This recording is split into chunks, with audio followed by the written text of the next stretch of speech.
Começando nossa aula sobre inferências sobre vetores de média, capítulo 5, vamos falar sobre a parte de estimadores de máxima verossimilhança da média e da covariância em populações normais multivariadas. Então, estimadores para média e para covariância, estimadores de máxima verossimilhança. Em inglês, Maximum Likelihood Estimators. A amostragem de populações normais, multivariadas, é o processo que mais frequentemente acontece em situações reais. Uma amostra aleatória, RP, de tamanho N, Y1, Y2, YN, de uma distribuição normal com vetor de média μ e matriz de covariância sigma, vai ser considerada para a gente fazer essa parte de estimação aqui, apresentar os procedimentos de estimação. As variáveis aleatórias YJ, J variando de 1 a N, são idênticas e independentemente distribuídas, ou seja, são da mesma família da normal, com a mesma média, com a mesma matriz de covariância positiva definida. Assim, a distribuição conjunta dessas variáveis é dada pelo produto das funções de densidades individuais. Então, nós vamos multiplicar a densidade do Y1 vezes a densidade do Y2 vezes a densidade do YN, pelo fato da amostra ser aleatória e da independência, e no caso, como as distribuições são identicamente distribuídas, das variáveis aleatórias, então nós vamos fazer o produtório de normais com a mesma média, a mesma matriz de covariância, assim, para as diversas variáveis aleatórias. Quando a amostra é obtida, passaremos a ter realizações das variáveis aleatórias y1, y2, y3, que a gente representa por letras minúsculas, y1', y2', yn'. A função de verossimilhança passará a ser uma função das quantidades desconhecidas μ e sigma. Então, nós vamos olhar para a nossa função agora, que é a probabilidade conjunta de ocorrer as n observações da amostra, mas como funções de μ e sigma, dado que eu observei a amostra aleatória. O interesse recai nos valores dos parâmetros μ e sigma que maximizam essa probabilidade conjunta, ou seja, essa função de verossimilhança. Então, nós vamos maximizar a probabilidade conjunta de ter observado aquilo que nós observamos na amostra. Quais são os valores dos parâmetros μ, que pertence a RP, e sigma, que pertence a RP por P, mas que são matrizes positivas definidas. Então, nós temos que achar μ e sigma que vão maximizar essa função de verossimilhança. Vamos escrever as funções de verossimilhança nesse capítulo e nos próximos capítulos em termos da variável aleatória YJ e não da sua realização YJ. Então, nós vamos ter uma função, que é a distribuição conjunta das variáveis aleatórias, aleatória também, porque nós vamos usar a variável aleatória no lugar da observação, que seria o mais comum. Então, a maioria dos autores usa o YJ minúsculo, o vetorzinho YJ, que é a realização, que é o valor da variável aleatória, o resultado da variável aleatória YJ, para cada J variando de 1 a N. E nós vamos usar a própria YJ. Alguns outros autores, não muitos, como Olofsson e Anderson, Cross e Chan, Panaretos, 2016, 2012, 2014, e Schroeder e George, não sei pronunciar isso aqui corretamente, em 2016, eles fazem o mesmo que nós estamos fazendo. E o objetivo qual que é? É termos os estimadores, quando nós maximizarmos a função de verossimilhança, que estará em função das variáveis aleatórias, e portanto será também, a própria função de verossimilhança será também uma variável aleatória, então não confunda com a matemática, A matemática jamais a gente escreveria desse jeito. A gente vai maximizar em relação a μ e sigma essa função de verossimilhança, nós teremos os estimadores. Quando a gente usa a observação, o que nós temos? Nós temos as estimativas de máxima verossimilhança. Então, as expressões estão com os valores realizados da variável aleatória. As expressões que nós vamos encontrar serão funções das variáveis aleatórias. Então, qual é a função dos YJ que vai dar o estimador de máxima verossimilhança de Mi? Qual é a função dos YJ que vai dar o estimador de máxima verossimilhança da matriz sigma? Então, nós teremos os estimadores e não estimativas de máxima verossimilhança. Então, os estimadores obtidos dessa forma são denominados estimadores de máxima verossimilhança. E os resultados, se eu estivesse utilizando o resultado, a gente teria as estimativas de máxima verossimilhança. Em vez de estimadores, usaríamos a palavra estimativas. Muitos autores usam YJ para definir essa distribuição conjunta dos dados e depois que vai ser visto como função dos parâmetros dados os dados, acha a expressão em termos dos y minúsculos, que são os valores, os resultados das variáveis aleatórias, e depois substitui os resultados pelo que a gente chama de plugin, né, pelas próprias variáveis aleatórias no final, depois do processo determinado. Então, nós teremos os estimadores quando nós fizermos isso. Então, é o estimador plugin no estimador nas estimativas de máxima verossimilhança. A gente substitui as estimativas pelos estimadores, substituindo os YJ, que estão representando vetores observados, mas algebricamente, óbvio, né? Pelas variáveis aleatórias de forma posterior. E aqui não, nós vamos já usar a distribuição conjunta de forma com a própria variável aleatória, e, portanto, nós teremos uma função de verossimilhança aleatória e vamos maximizá-la para obter os estimadores. As expressões resultantes já serão estimadores de máxima verossimilhança. Por isso, vamos maximizar a verossimilhança.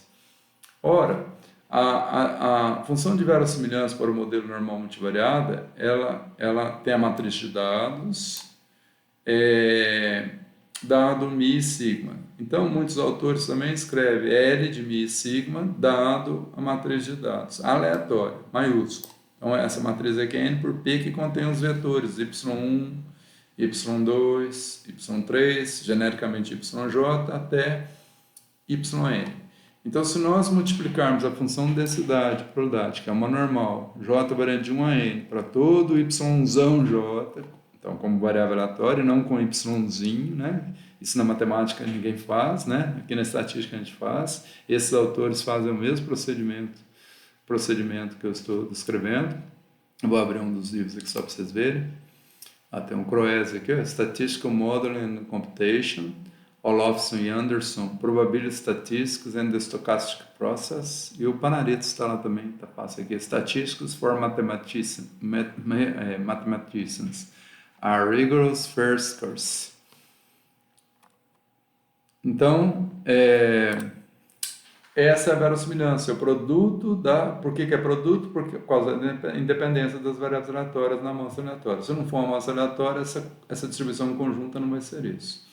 Então, eu tenho 2π elevado a menos p sobre 2, vezes 2π elevado a menos p sobre 2, n vezes. Então, dá 2π, conserva a base, soma o expoente. Eu tenho p sobre 2, menos p sobre 2, mais menos p sobre 2, mais menos p sobre 2, n vezes. Determinante da sigma em cada distribuição dessa, elevado a menos meio. Então, conserva a base, que é o determinante da sigma, e soma o expoente. Menos meio mais menos meio, n vezes. Dá isso. E eu tenho para cada densidade aqui, eu vou ter a distância de Mahalanobis exponencial de menos meio dessa distância de Mahalanobis de cada variável aleatória para a média da distribuição, né? Então, essa forma quadrática aqui. E eu vou ter e elevado a menos meio do primeiro, quando o J for 1, depois menos meio do y elevado a menos meio de y2 menos mi, quando o j for 2, e assim por diante até o j igual a n. Então, eu conservo a base e somo os expoentes. O menos meio é comum a todo mundo, eu ponho em evidência, então vou somar essas formas quadráticas para todo j variante de 1 até n. Essa distância de Mahalanobis aleatória do yj para mim. Então, veja, nossa função de verossimilhança vai ser função do nosso yjzão, a variável aleatória por si. Então, portanto, essa função aqui é uma função aleatória, porque eu ainda não observei os valores da variável aleatória. Alguns autores usam yzinho, a maioria, pelo menos, usam yjzinho, e eu tenho uma função fixa. Então, a gente passa a vê-la como mi e sigma. Então, eu vou considerá-la uma função de μ sigma. Apesar dessa notação aqui, a gente vai passar a ver agora essa função aqui como uma função de μ sigma, dado os dados, a matriz de dados, que são todos os YJ que estão aqui. O máximo dessa função pode ser obtido tomando seus derivados parciais de primeira ordem em relação a cada parâmetro, igualando as funções obtidas a zero e resolvendo o sistema de equações formado. O máximo das funções de verossimilhança e suporte em relação aos estimadores obtidos são exatamente os mesmos. Então, o que a gente faz aqui? A gente toma o logaritmo, e a gente chama essa função, eu pelo menos chamo, e alguns autores também chamam, não são muitos, chama essa função de função suporte, que outros autores, a maioria, chama de função log verossimilhança. Então, se nós tomarmos o logaritmo dessa função, isso facilita para a gente obter essas derivadas. Mas o máximo da função de verossimilhança, que é essa, e dessa outra que nós vamos obter aqui tomando o logaritmo dessa função, que a gente vai chamar aqui no nosso curso de função suporte, que é a função log verossimilhança, o log da função de verossimilhança, então log verossimilhança. Então a função log verossimilhança ou função suporte tem o mesmo máximo. Por quê? Porque a função matemática logaritmo é uma função monótona crescente. Então o máximo da L é o máximo da G, que a gente vai passar a chamar agora a função log verossimilhança. Também vista como função dos parâmetros μ e sigma.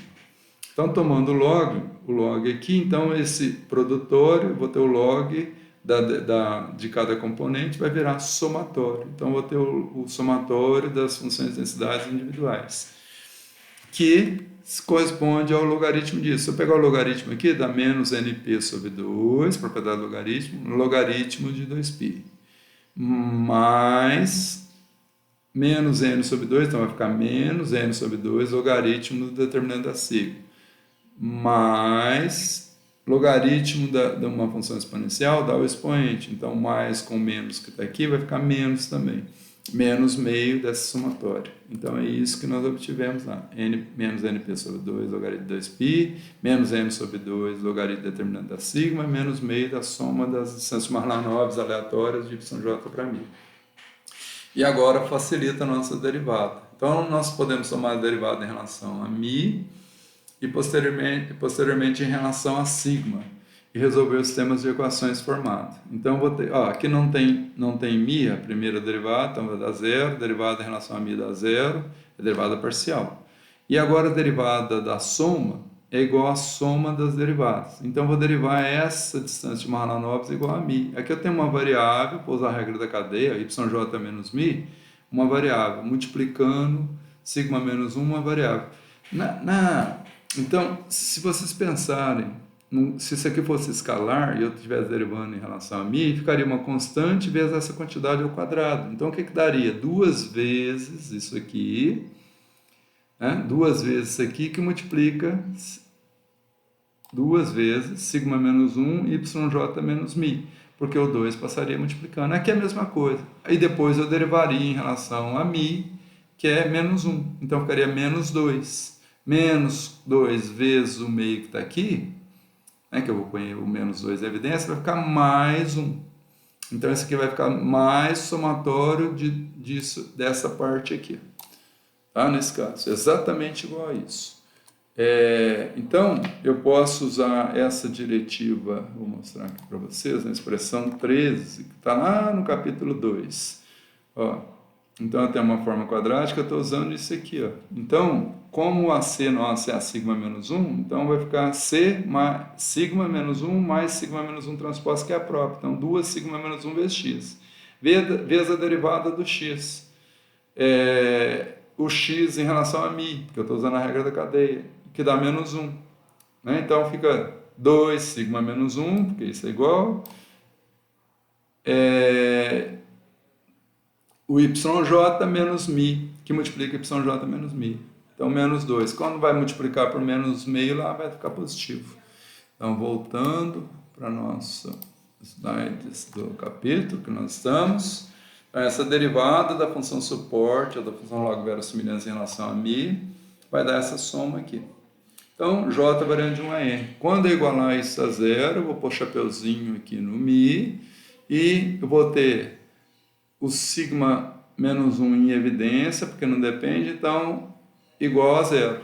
Então, se eu pré-multiplicar por sigma menos 1, chapeuzinho, por sigma, né? Tem um sigma menos 1 aqui, eu vou cancelar, e se eu multiplicar o zero do outro lado, que está igualado a zero, vai cancelar, então vou ter somatório de YJ menos somatório de Mi chapéu. Ora, somatório de YJ menos somatório de Mi chapéu. Somatório de Mi chapéu não depende do contador, então dá N Mi chapéu. Então, menos N Mi chapéu é igual ao somatório menos somatório de YJ. Portanto, Mi chapéu é o somatório de YJ sobre N, ou seja, a média amostral. Então, o estimador de máxima verossimilhança de Mi é a média amostral. É a soma dos N vetores dividido por N, como a gente já havia apresentado lá atrás, quando falamos de estatística descritiva. Então, a média amostral coincide com o estimador Mi chapéu. Então, Y barra é o estimador de máxima verossimilhança para a média da população Mi de uma população normal. Antes de tomarmos a derivada dessa função log verossimilhança, da função suporte, vamos pegar esse expoente aqui, essa parcela aqui dessa soma nessa função, e vamos trabalhar essa soma aqui. Então, só peguei a soma, o menos meio está lá. Então, essa soma aqui, que é a soma de distância de Marlanov de cada variável aleatória para YJ, né, para Mi, eu vou acrescentar aqui, ó, somar zero, subtrair média e somar a média amostral. Então, não mudei nada, né? Menos Y barra mais Y barra dá zero. Então, fica YJ menos Mi. Se eu fiz isso do lado de cá, vou fazer do lado de cá também. Tá? Então, tenho isso aqui. Agora, se eu juntar esse termo e esse termo aqui, e eu fizer o produto aqui, é como se fosse um binômio de Newton. Então, eu terei o quadrado, que é isso aqui, vezes o núcleo, transposto, vezes o núcleo, vezes isso, está no somatório, para cada parcela do somatório. Então, essa parte aqui é como se fosse A ao quadrado, né? A núcleo, A de novo. A, no caso aqui nosso, A transposto, núcleo, A. Se fosse escalar, seria a constante sairia para fora, ela estaria multiplicando todo mundo, então ficaria A ao quadrado. Então, A ao quadrado, isso vezes isso, só que na forma matricial. Mais o do produto, porque uma forma quadrática, isso aqui, né, YJ, que é o primeiro termo, vezes o outro termo que está lá, como é positivo aqui, é uma diferença mais a outra diferença. Então, esse produto, nessa ordem, depois esse produto, transposto, sigma menos 1, isso aqui, é a mesma coisa, porque um é o transposto. Se eu transpuser isso aqui, como isso aqui é um escalar, dá essa parte aqui, isso aqui transposto, sigma menos 1 vezes isso. Então, dá o duplo produto, onde saiu os dois aqui. Pois na primeira ordem, isso vezes o segundo termo lá, que são os dois últimos. Mais o quadrado do segundo, B ao quadrado. Então, esse aqui é 2 vezes AB, né? Seria, no caso, A mais B vezes A mais B. E agora, eu tenho o B ao quadrado, então, que é o segundo termo, ao transposto, núcleo, segundo termo. Próximo passo, aplicamos o traço utilizando a propriedade que traço de AB é igual a traço de BA, que é uma propriedade de traço que vocês podem ver lá atrás, né? Então, por que eu posso aplicar o traço? Porque esse aqui é um escalar. Ó, traço de 10 é 10. Né? Então, esse aqui é traço de um escalar. Então, se eu aplicar o traço nessa soma aqui, ou aqui dentro, né, que não importa, a soma do traço, a traço a soma, mas eu vou aplicar aqui dentro, então o traço de um escalar é o próprio escalar. Então, eu vou ter esse traço aqui, eu vou chamar esse aqui de A, isso aqui de B. Então, traço de AB é igual a traço de BA, que vai dar essa expressão aqui, ó, traço de sigma menos 1 vezes a segunda parte, e aquela primeira parte da forma quadrática passou para cá. No duplo produto, mesma coisa. Essa parte aqui A essa parte aqui B. Então é escalar. Então o traço do escalar é o próprio. Então posso aplicar o traço aqui. Aí eu uso a propriedade traço. Isso aqui é a matriz A, essa aqui é a matriz B. Então vai ficar sigma menos 1 vezes isso e por último, né, traço disso, yj menos y barra transposto. E do mesmo jeito, lá no último produto, eu tenho um traço sigma menos 1, esse aqui é o B, aqui, e esse é o A que estava lá da forma quadrática, da distância de Mahalanobis da média amostral para a média populacional. Então, ficou desse jeito. Aplicando a propriedade que a soma de traço é igual ao traço da soma, então esse traço aqui eu posso pôr para fora, porque o traço da soma é igual à soma dos traços. Então, eu posso pôr em evidência. E considerando que esse termo aqui, ó, quando eu fizer isso, traço da soma, eu posso colocar, vou ter uma soma com uma constante pré-multiplicando esse produto. Então, se eu fizer isso, eu posso pôr o sigma menos 1 em evidência, como eu fiz aqui, ó, traço da soma para fora, e essa soma aqui, ó, que resultou, isso aqui é uma matriz de zero, porque yj menos y barra, isso aqui é essa parte, cadê o termo central? Esse termo central aqui, né? Esse aqui.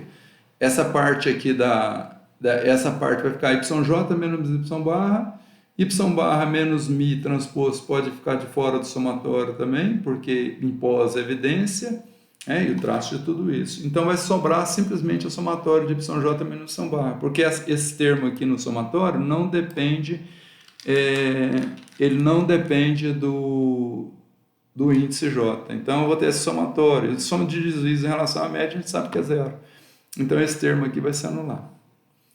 Então vai sobrar esse, vem para trás para cá, sigma menos 1 em pré-evidência e essa soma aqui. Tá aqui. E esse termo aqui, mesma coisa, o traço vem para fora, o sigma menos 1 que não tem índice, que é uma constante multiplicando um fator para fora. E o que acontece? Aliás, essa soma aqui, quando o traço sair, eu vou ter um traço que não depende do índice J. Então, essa parcela, mais essa parcela, mais essa parcela, n vezes. Então, dá n vezes isso aqui. Então, isso aqui cancelou, isso aqui ficou desse jeito aqui. Então, se a gente reescrever essa expressão aqui, é a soma de quadrados de produto, é a matriz W. Isso é n menos 1 vezes S, né? Matriz W. Então, isso aqui é a matriz n menos 1 vezes S. Então, eu vou ter sigma menos 1 vezes n menos 1 vezes S. Posso pôr o n menos 1 antes? Então, traço do n menos 1 que multiplica sigma menos 1 vezes S. E aqui continua. Então, se eu voltar na minha função suporte, aquelas constantes, a outra constante, tinha menos meio daquele somatório. E aquele somatório, nós acabamos de provar que ficou traço de n menos 1, sigma menos 1s, acabei de falar, e aí eu tenho menos meio lá de fora do somatório, multiplicando cada um dos termos dessa soma aqui. Então, menos meio disso, menos meio disso. E isso aqui é igual àquela primeira parcela que eu acabei de explicar, né? Porque isso aqui é igual a isso. Então, eu substituí essa soma que está lá por n menos 1s, então por isso que apareceu n menos 1s aqui. E a outra parte está literalmente do mesmo jeito, só que multiplicado por menos meio que vinha antes do somatório, menos meio daquele somatório da distância de Mahalanobis, de cada observação aleatória para a média populacional.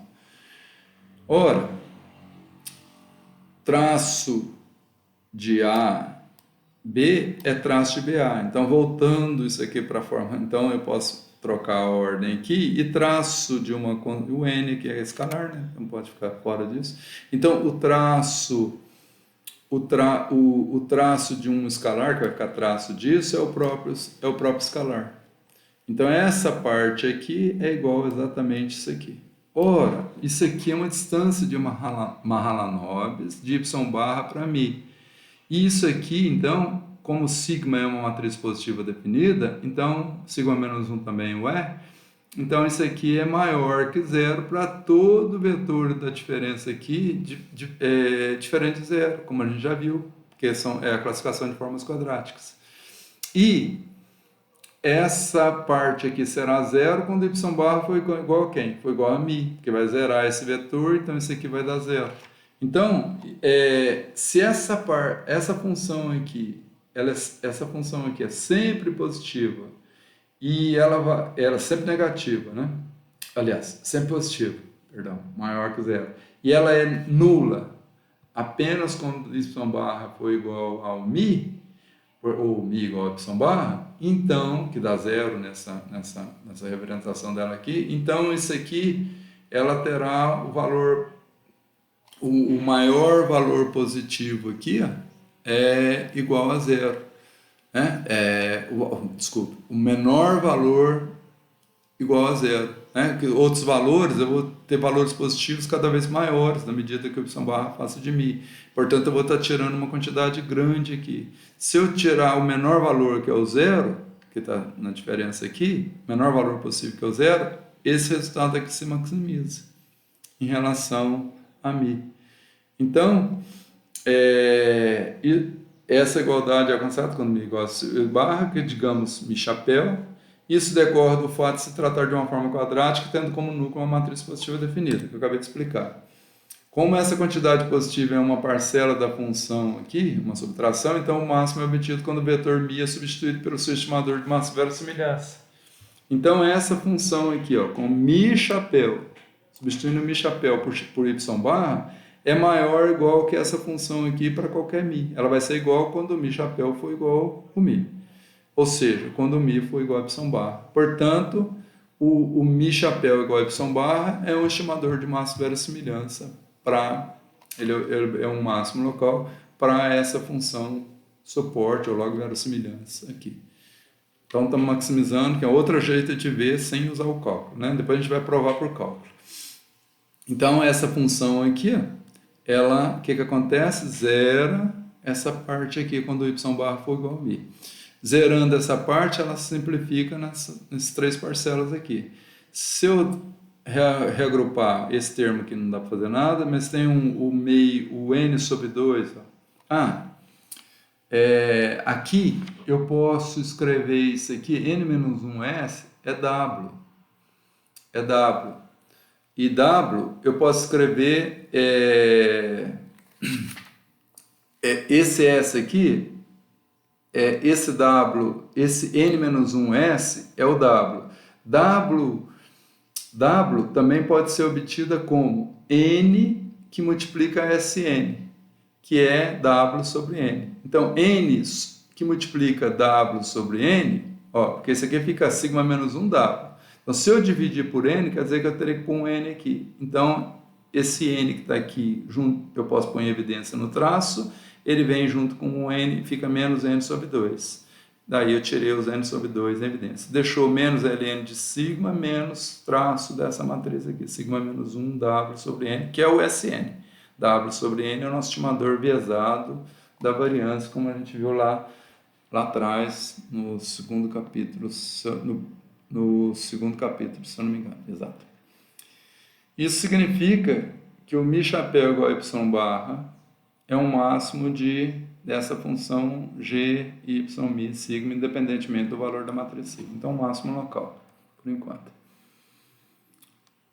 Tá? Então, que eu escrevi ela dessa outra forma aqui. Devemos agora maximizar a função g de y em relação a sigma. Convém salientar que a solução leva ao máximo correspondente à mesma solução que maximiza a função de verossimilhança. Como eu disse, pois a função suporte é uma transformação da função de verossimilhança monótona crescente por se tratar da função logaritmo. Então, porque o logaritmo é uma função monótona crescente. Portanto, se eu aplico o logaritmo numa função, o logaritmo é monótono crescente, os máximos vão corresponder. Tá? Que é uma propriedade matemática que vocês podem verificar isso aí, estudando um pouquinho de matemática, quem não souber disso. Né? Então, procura no Google aí que vocês vão achar essa informação. Podemos achar o máximo, então, dessa função em relação a sigma. Então, eu derivaria essa função aqui. Ou posso pegar minha função g original e derivar em relação a sigma, como a gente já estava fazendo. E é o que eu vou fazer. Então, vou derivar essa função aqui em relação a sigma, que é o que nós vamos falar aqui, que optamos pela segunda alternativa, que é a tradicional. Mas eu poderia derivar essa aqui, que já está maximizada em relação a Mi, e dá o Mi chapéu, e agora eu maximizaria ela em relação a sigma. Então, maximização em etapas. Então a gente deriva essa função agora, né? Então eu já resolvi em relação a Mi, derivei em relação a Mi igual a zero, agora eu vou derivar a função em relação aos outros parâmetros, que estão contidos na matriz sigma, e em relação, ou se quiser considerar o bloco, né, como um parâmetro sigma, vou derivar em relação a sigma, igualar a zero e resolver a equação formada. Então, agora, para derivar essa função aqui, g em relação a sigma, a nossa função suporte, ou função log verossimilhança em relação a sigma, nós temos que derivar, ela está aqui, eu vou apresentá-la de volta para vocês, a função 3. Então, isso aqui não depende de sigma, aqui tem um logaritmo, um logaritmo ln do logaritmo do determinante da sigma, e eu tenho que derivar esse logaritmo determinante da sigma em relação a sigma, e depois derivar isso aqui em relação a sigma, que é um traço. Depois outra função traço, muito parecida, ó, sigma menos 1 vezes a w, que é n menos 1 essa é a w. E aqui, sigma menos 1 vezes essa n, n y barra menos mi, que multiplica y barra menos mi transposto. E traço. Então, tem que derivar essas funções. Então, se nós... Vou abrir a outra parte aqui para mostrar para vocês. A função que eu quero é o ln. O ln da sigma. Ó, derivada do ln da x, que é essa propriedade aqui. Ó. Derivada do ln da x em relação a x. Dá quem? Da x menos 1 transposta. Nossa, lá vai ser derivada da ln da sigma, do determinante da sigma, em relação a sigma. Está fazendo o papel de x. Então, vai dar sigma menos 1 transposta, que é a própria sigma menos 1. Então, voltando para os nossos slides, depois de ver isso, estou voltando lá no capítulo das diretivas de derivação. Então, essa derivada aqui, dessa parte, tem um menos n sobre 2. Ó. Sigma menos 1 transposto vezes n menos 2, que é a constante que está lá. Tem uma constante, então tem que adaptar para o caso particular. Agora, aquelas funções traços. Agora eu tenho que derivar o traço da sigma menos 1 vezes uma matriz C, que no caso aqui é a W, n menos 1 vezes S, e no caso aqui é n, y barra menos mi transposto. Traço de sigma menos 1 vezes uma matriz C. Então, no caso aqui é a W, e no outro caso aqui n vezes isso aqui. Então, voltando lá para as nossas diretivas de derivação, se não me engano é a 16... Vamos voltar aqui, deixa eu 16, isso mesmo. Então, ó, derivada do traço da matriz A é uma matriz função do x, tá? Então, A é uma variável aleatória que depende dos componentes do vetor x, ou da matriz x, e C é uma matriz de constantes. Então, quando eu tenho derivada do traço, lá nossa é da sigma menos 1 em relação a sigma, eu vou considerar, quando eles põem essa barrinha aqui, considera, como eu expliquei lá, essas matrizes aqui como constantes para fim de derivação. Então, fica menos derivada, então isso aqui transforma em outra propriedade. De uma constante, que no nosso caso vai ser sigma menos 1 visto como constante, C, sigma menos 1. Então, a matriz C nossa vai ser a W, sigma menos 1, C, sigma menos 1 como constante, vezes a sigma, derivada em relação a sigma. Quando eu fizer isso, eu vou ter uma matriz constante, C vezes a sigma, derivada em relação a sigma. Então, isso me dá a propriedade dos, que eu já marquei aqui, dos. Ó, derivada do traço de uma matriz só está em ordem oposta aqui. Então, em vez da transposta, vai dar a própria C. Então, vai ser C vezes a sigma, derivada em relação ao traço de C vezes a sigma, derivada em relação a sigma. Então, dá a matriz C, que é quem? Que é, então vai ter um menos aqui, né? Então, que vai vir da forma, menos sigma menos 1, W, sigma menos 1 no primeiro caso. E no segundo caso, sigma menos 1, N, se eu não me engano, y barra menos mi, que multiplica y barra menos mi transposto. Tá? Então, esse C aqui. Exatamente isso que vai acontecer. Espero que vocês tenham entendido. Voltemos. Então, só um segundo, pronto. Agora voltamos lá na expressão. Então, ó, sigma menos 1, n menos 1s é a W. Sigma menos 1, W, sigma menos 1. Como era menos e tem o menos da derivada, vai ficar mais. Então, a W eu transformei em n menos 1s. Né? Continuei com n menos 1s. E lá na outra, ó, n sobre 2 vai ficar mais sigma menos 1 vezes a minha matriz C, sigma menos 1, como eu disse. Então, isso aqui dá... e nesse caso aqui, como ela é simétrica, dá a própria. Então, ficou a própria, aqui ficou do mesmo jeito e aqui ficou do mesmo jeito. Só para tirar o transposto aqui, né? Porque ela é simétrica, a transposta simétrica é a própria. Então, igualando a zero, substituindo mi por o estimador de massa verossimilhança que nós obtivemos na equação 2. Ó. Quando nós derivamos aqui, achamos que mi chapéu é igual a y barra. E colocando o chapeuzinho no sigma aqui, essa parte aqui, y barra menos y barra, vai dar uma matriz de zero aqui no núcleo, isso aqui vai zerar. Igual a zero, uma matriz de zeros. Então, eu vou ficar só com essa parte do meio aqui. Então, n sobre 2, sigma chapéu menos 1, só chapeuzinho, que não mudou nada, depois chapeuzinho, igual a uma matriz de zeros. E aqui eu vou substituir o mi pelo mi chapéu, pelo estimador de massa verossimilhança. O chapeuzinho. Então, esse aqui dá zero, matriz de zero dá zero, vou somar uma matriz de zero a esse aqui, só sobra essa parte aqui. Tá? Então, é isso que está aqui.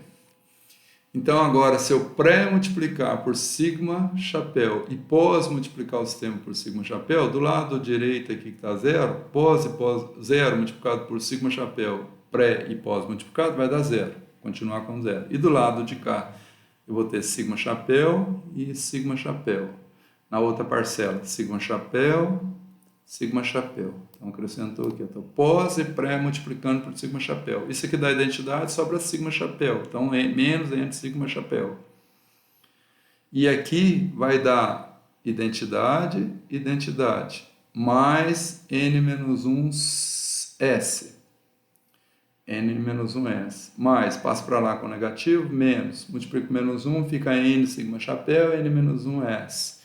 Passo o n dividindo, então sigma chapéu, meu estimador da matriz de variância e covariância, é essa quantidade. Essa quantidade aqui dá W sobre N, que é a SN.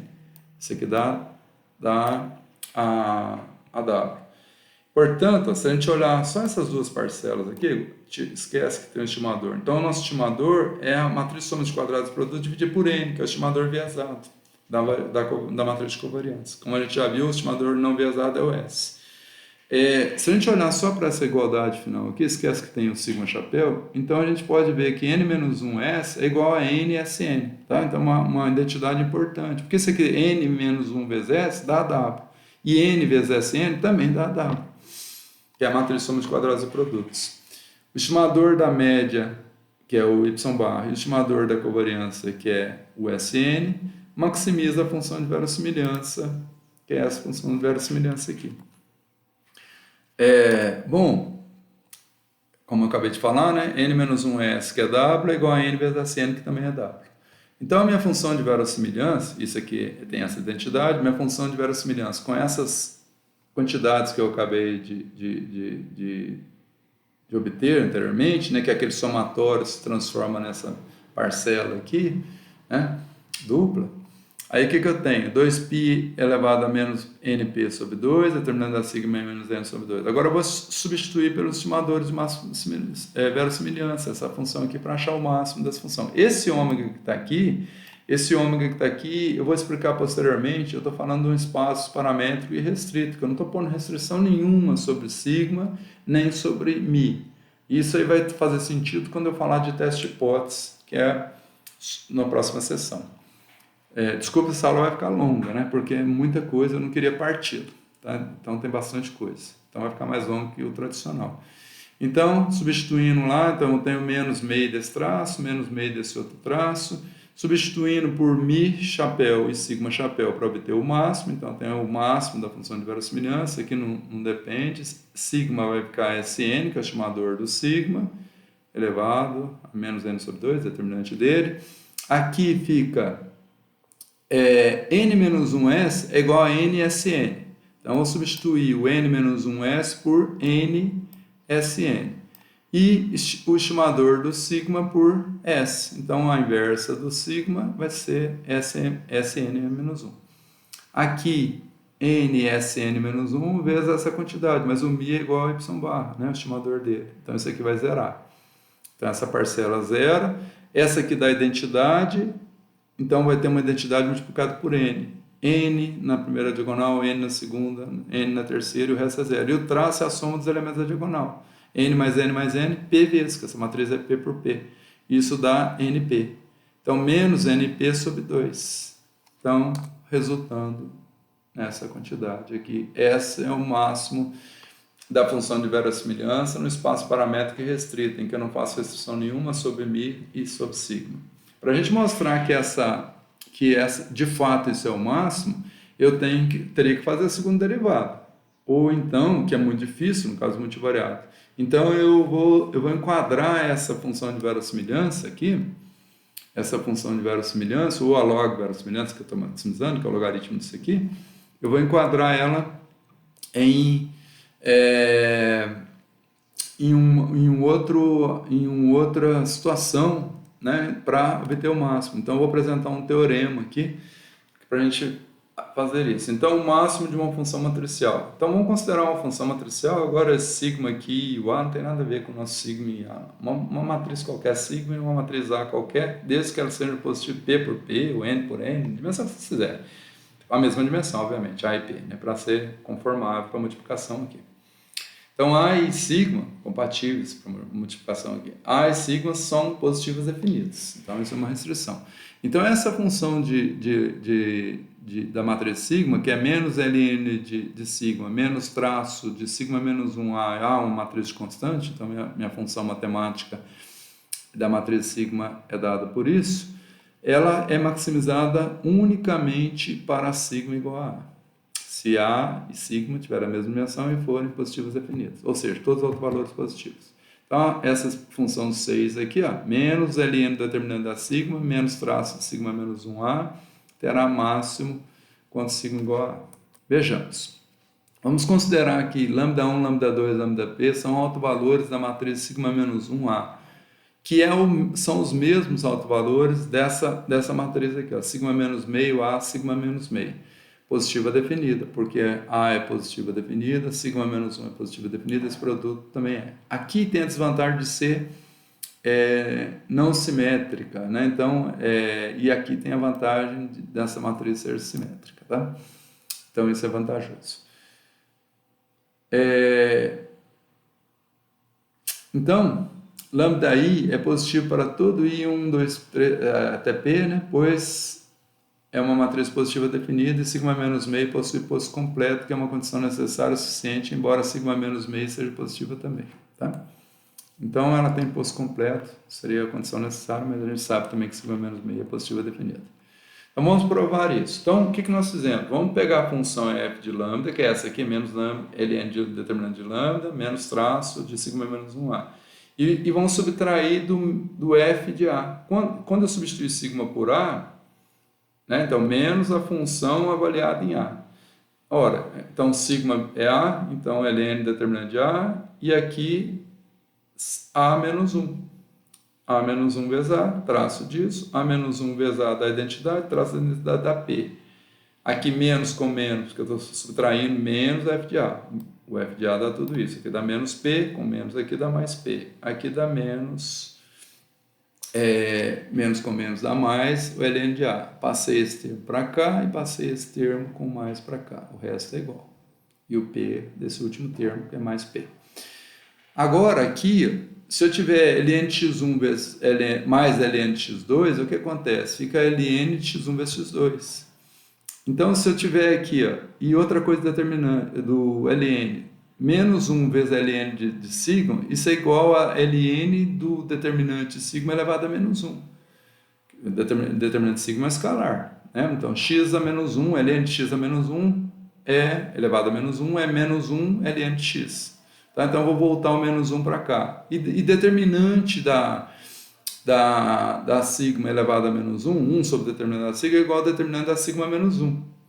Portanto, eu vou ter ln da sigma menos determinante da sigma menos 1 mais ln de A. Então, fica o ln do produto, determinante da sigma menos 1 vezes determinante da A. E determinante de um produto determinante é o determinante dos produtos das matrizes. Então, de sigma menos 1 vezes A. Então, dá o ln do determinante de sigma menos 1 vezes A. Então, essa parte aqui que eu juntei é para obter isso aqui, menos traço da sigma menos 1A mais P. Veja, apareceu a matriz que eu falei dos autovalores aqui, ó, sigma menos 1A, que tem alto valor igual a isso aqui. Tá?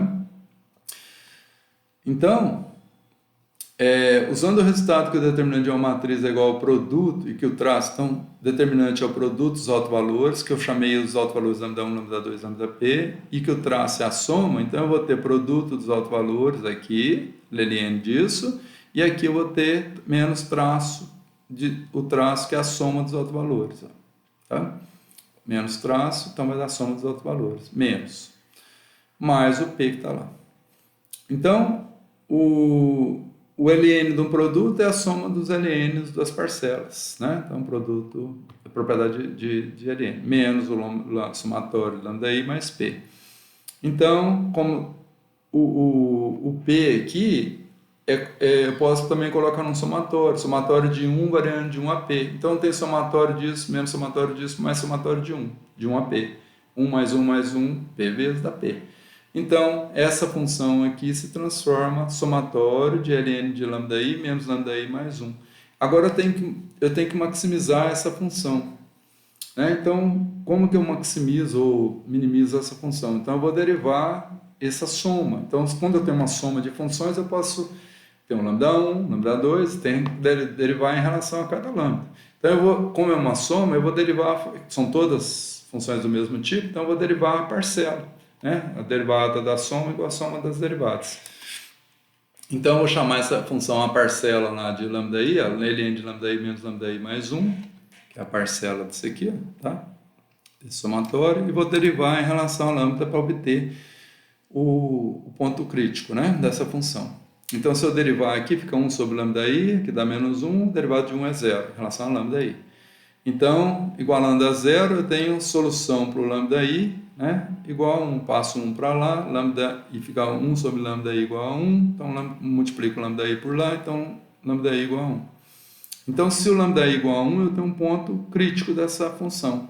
Vamos ver se ele é máximo ou mínimo, então eu vou derivar a segunda vez. Então, aqui vai ficar menos 1 sobre lambda i ao quadrado e 0. Então, a segunda derivada, menos 1 sobre lambda i ao quadrado. Quando eu substituir por 1 aqui, isso aqui vai dar menos 1. Então, se o sinal da segunda derivada é negativo, então lambda i igual a 1 e o f de 1 é um ponto, que é 0, é um ponto de máximo para todo i variando de 1 até p. Por que o f de 1 é 0? Olha lá, f de 1 é lambda de 1, ln de 1 é 0, menos 1 mais 1. Menos 1 mais 1 dá 0. E aqui é 0, então dá 0. Então f de 1 é igual a 0. E isso é um ponto... isso é um ponto de máximo para essa função, para cada uma das parcelas. Isso vale para o i igual a 1, quando eu derivar em relação a lambda 2, solução é 1, então todos os autovalores são iguais a 1, para ter o máximo. Então, quando todos os autovalores forem iguais a 1 dessa matriz, eu vou ter o ponto de máximo, e esse ponto de máximo vai dar 0, que eu vou somar parcelas iguais a 0. Então, f de lambda menos f de a é menor ou igual a 0, porque o 0 é um ponto de máximo dessa soma. Né? Nós chegamos à conclusão que isso aqui, essa função aqui, é essa soma aqui, cujo máximo é a soma das parcelas iguais a 0. Né? Um ponto de máximo. Então, isso aqui é menor ou igual ao máximo. Né? Vai ter o máximo quando os lambda i's forem todos iguais a 1, que é 0. Então, esse aqui o resultado da minha função é menor ou igual a 0 para todas as outras soluções. Portanto, passando o f de a para lá, o f de lambda é menor ou igual a f de a. Então, quer dizer, o f de a dá o maior resultado possível. Todos os outros lambdas, os outros f de sigma, né? Todos os outros sigmas que eu escolher vão ser menores do que o f de a, exceto quando o sigma for o próprio a. Então ela é maximizada quando sigma for igual a A. Trivialmente a gente obteve isso, né? Com esse artifício. E quando o sigma for A, como é que é a nossa função? Quando o sigma for A, nós vamos ter menos ln de A, traço de A menos 1 vezes A, que dá P. Então vai ter menos ln de A, determinante de A, menos P. Então o máximo é, porque traço disso vai dar P. Né? Então, vai dar, esse é o máximo. Quando sigma for A. E esse máximo vai depender dessa quantidade em relação a A. Se a gente retornar nossa função suporte quando mi igual a y barra, né? Então já no máximo local para y, qual vai ser o máximo de sigma aqui? Ora, o máximo dessa função aqui vai ser dado, ora, exceto por essa constante, que não vai afetar nada, e esse constante multiplicando, nós temos uma função daquele tipo, ó, menos ln f de lambda, menos f de lambda é menos ln de determinante de lambda, menos o traço de sigma menos 1 vezes a Sn, que é W sobre N, vezes a A. Então, W sobre N, que é Sn, é a A. Então, quer dizer que o máximo disso é obtido quando sigma for a A, né, pela nossa função. Então, quando nós tivermos sigma igual a Sn, nós teremos realmente o máximo dessa função. Então, G de y avaliado em mi chapéu, sigma chapéu, é máximo em relação ao y, para o máximo local em relação a mi, para todo qualquer sigma, que por sua vez é máximo para todo e restrito em relação a mi e sigma, quaisquer. Mi no RP e sigma no RP por P. Positivo definido, para todos RP por P definidos. Então, os estimadores de máxima verossimilhança se maximiza a função suporte também maximiza a função de verossimilhança, são dados pela média amostral e a matriz de variância e covariância viesada, que é o SN, que é a soma de quadrados dividido por N e não por N menos 1. Tá? Então, o estimador para covariância é viesado, o estimador para média não é viesado. É o Y barra conhecido por nós, não viesado. Na próxima aula nós vamos falar de teste de hipótese sobre o vetor de Metz. Então, lembrando que o máximo é dado por essas condições e o valor máximo da função de verossimilhança, vamos voltar aqui, a expressão 5, tá? Então, veja que aqui o exponencial é de menos np sobre 2, isso aqui vai aparecer muitas vezes. Tá? E aqui, ó, o máximo depende de uma variância generalizada, que é o determinante da Sn, tá? O determinante da Sn é uma variância generalizada amostral com estimador viesado. Então, esse máximo no espaço restrito, que vai fazer mais sentido quando eu falar agora em teste de hipótese para o vetor de Metz, que será a nossa próxima aula. Deve ter ficado bem mais longa essa aula, mas o assunto era muito extenso, eu não queria quebrá-lo em várias partes para o entendimento ficar completo. Então, muito obrigado e até a próxima aula. Espero que vocês tenham gostado.